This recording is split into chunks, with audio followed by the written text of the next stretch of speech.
মেয়ে বাসা থেকে বের হয়ে নিখোঁজ হয়ে গেছে, আর কোনো খোঁজ পাই নাই, এখন পর্যন্ত কোনো খোঁজ পাই নাই। আচ্ছা, আমরা বলি 2000 অধিক মায়ের সন্তানকে নির্বিচারে গুলি করে হত্যা করেছে।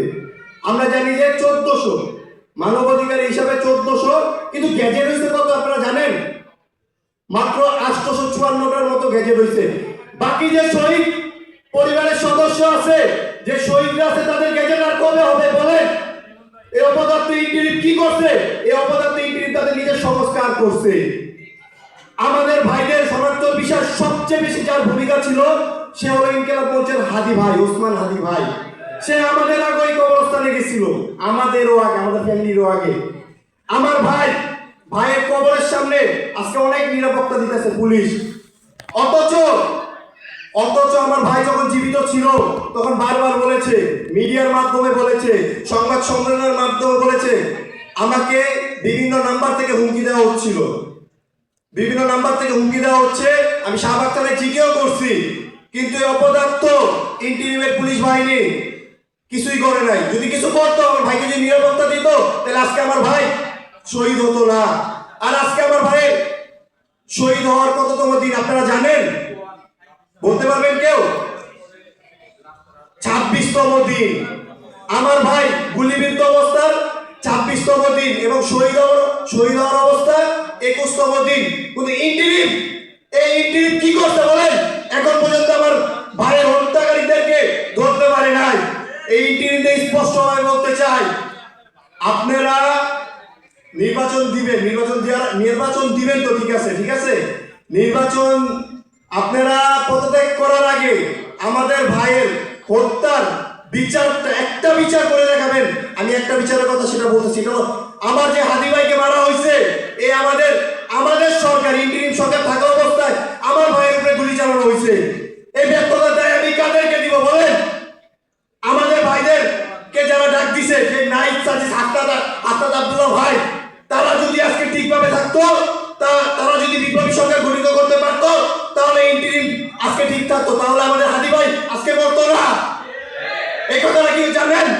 যাদের টাকা আমাদের ভাইরা বের হয়েছে, তারা কেন কোনো সংস্কার করতেছে না? তারাও নির্বাচন নিয়ে ব্যস্ত হয়ে গেছে। হ্যাঁ, নির্বাচন তো হবে ঠিক আছে, কিন্তু তার আগে আমাদের ভাইদের হত্যার বিচার করতে হবে। এই ইন্টারিম কি স্পষ্টভাবে বলতে চাই। আর আরেকটা কথা বলি, জাস্ট আপনার এই যে 1.5 বছরে কয়টা পুলিশ ধরা হয়েছে জানেন?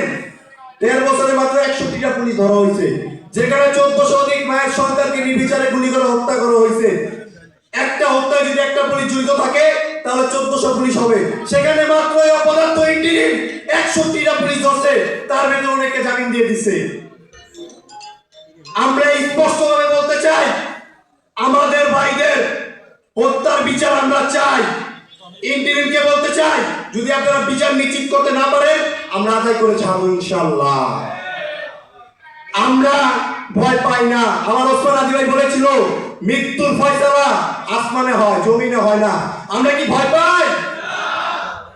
সবাই বলেন, আমাদের ভাই হত্যার বিচার চাই, বিচার বিচার বিচার চাই, বিচার চাই।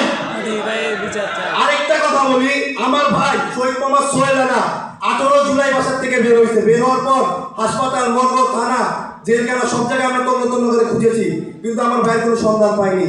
34 দিন পর খুনি আসিকার পুলিশ বাহিনী আমার ভাইকে যে বেওয়ারিশ ভাবে দাফন করছে আঞ্জুমান মুফিদুল ইসলামের মাধ্যমে, সে আঞ্জুমান মুফিদুল ইসলামের কাছে আমি জানতে পারছি যে আমাদেরকে বেওয়ারিশ ভাবে দাফন করছে। কি বলবো বলেন? এই খুনি আসিকার বিচার না হওয়া পর্যন্ত আমি, আমার পরিবার, এখানে যত শহীদ পরিবার আছে, আহত যারা আছে, কেউ রাজপথ ছাড়বেন না। আমার রিকোয়েস্ট, কেউ ছাড়বেন না। ইনকিলাব আমার ভাই কবরে, আমার ভাই কবরে লেগেছে রে, লেগেছে।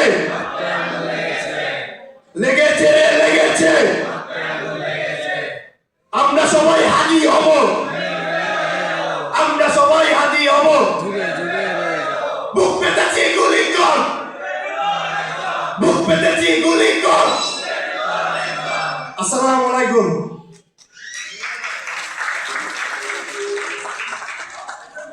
ভাইকে ধন্যবাদ জানাচ্ছি একজন অজ্ঞাত শহীদের ভাই হিসেবে বক্তব্য রাখার জন্য।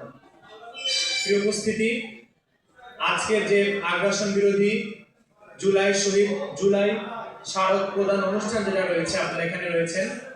আমরা আমাদের প্রোগ্রামের যে শিডিউলটা রয়েছে সেই শিডিউলটা আপনাদের একটু জানিয়ে দেই। আমরা আমাদের প্রথম পর্ব এখানে শেষ করছি। আমরা এখন থেকে ঠিক 2:15 পর্যন্ত একটা ব্রেকে যাব, সেটি হচ্ছে লাঞ্চের ব্রেক এবং একই সাথে জোহরের নামাজ। আপনারা কি উঠবেন না প্লিজ, আগে শেষ করি।